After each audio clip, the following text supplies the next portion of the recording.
ಪ್ರತಾಪ್ಗೆ ಶ್ರೀಗೌರಿ ಬಂದ್ಬಿಟ್ಟು ಎಷ್ಟು ಧೈರ್ಯವನ್ನು ಕೊಟ್ಟಿದ್ದಾಳೆ ಗೊತ್ತಾ. ಶ್ರೀಗೌರಿ ಅಂತೂ ಸಿಕ್ಕಾಪಟ್ಟೆ ಸಂತೋಷದಲ್ಲಿದ್ದಾಳೆ. ಹಾಗೆ ಅವಳು ಕೊಟ್ಟಂಥ ಬಿಗ್ ಉಡುಗೊರೆ ಏನು ಗೊತ್ತಾ, ಪ್ರತಾಪ್ಗೆ ಸಾಕಷ್ಟು ವಿಷಯಗಳನ್ನು ಹೇಳ್ತಿದ್ದಾಳೆ. ತುಂಬಾ ಚೆನ್ನಾಗಿ ಆಟ ಆಡ್ತಿದ್ಯಾ, ನೀನು ತುಂಬಾ ಚೆನ್ನಾಗಿ ಆಡು, ನೀನು ಎಷ್ಟು ನೆಗೆಟಿವ್ ಆಗಿ ಒಳಗೆ ಹೋಗಿದ್ದು ಅಷ್ಟೇ ಪಾಸಿಟಿವ್ ಆಗಿ ಒಳಗೆ ಬರ್ತೀಯ ಅನ್ನೋ ನಂಬಿಕೆ ಈಗ ನನ್ನಲ್ಲಿದೆ.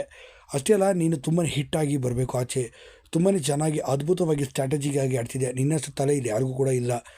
ನಾನು ಕಂಡಂಥ ಈ ಮನೆ ಅದ್ಭುತವಾದ ಪ್ಲೇಯರ್ ಅಂದರೆ ಅದು ನೀನೇ ಅಂತಲೂ ಕೂಡ ಶ್ರೀಗೌರಿ ಸಾಕಷ್ಟು ರೀತಿಯಲ್ಲಿ ಹೊಗಳಿ ಹೇಳ್ತಿದ್ದಾಳೆ.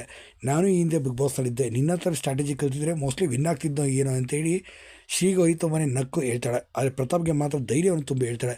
ನೀನು ತುಂಬಾ ಚೆನ್ನಾಗಿ ಆಡ್ತಿದ್ಯಾ, ನಿನ್ನಿಂದ ಯಾರೇ ದೂರ ಇರಲಿ, ಯಾರೇ ಇನ್ನೊಂದು ಕಡೆ ಇರಲಿ, ನೀನು ತಲೆ ಕೆಡಿಸ್ಕೊಬೇಡ, ನಿನ್ನ ಆಟ ನೀನು ಯಾವತ್ತೂ ಬಿಟ್ಕೊಡ್ಬೇಡ, ನೀನು ಅಂತೂ ಸೂಪರಾಗಿ ಆಡ್ತಿದ್ಯಾ, ಹೀಗೆ ಆಟ ಆಡ್ತಾ ಹೋಗು ಅಂತ ಹೇಳಿ ಶ್ರೀಗೌರಿ ಸಾಕಷ್ಟು ರೀತಿಯಲ್ಲಿ ಆತನಿಗೆ ಧೈರ್ಯವನ್ನು ತುಂಬಿದ್ದಾಳೆ. ಪ್ರತಾಪ್ ಇದ್ದವನು ತುಂಬಾ ಖುಷಿಯಾಯಿತು ನಿಮ್ಮ ಮಾತು ಕೇಳಿ. ನಾನೊಟ್ಟಿಗೆ ಚೆನ್ನಾಗಿ ಆಡ್ತಿದ್ದೀನಲ್ವ, ಹಂಗಾರೆ ನಾನು ಗೆಲ್ತೀನಿ ಅಂದಾಗ ಖಂಡಿತ ನೀನು ಈ ಆಟ ಮುಂದುವರಿಸಿದ್ರೆ ಖಂಡಿತ ನೀನು ವಿನ್ ಆಗೋ ಸಾಧ್ಯತೆ ಇದೆ. ನೀನು ಟಾಪ್ 5 ಒಳಗೆ ನೀನು ಇರಲಿಲ್ಲ ಅಂದರೆ ನನ್ನ ಹೆಸರು ತೆಗಿಬೇಕಾದ್ರೆ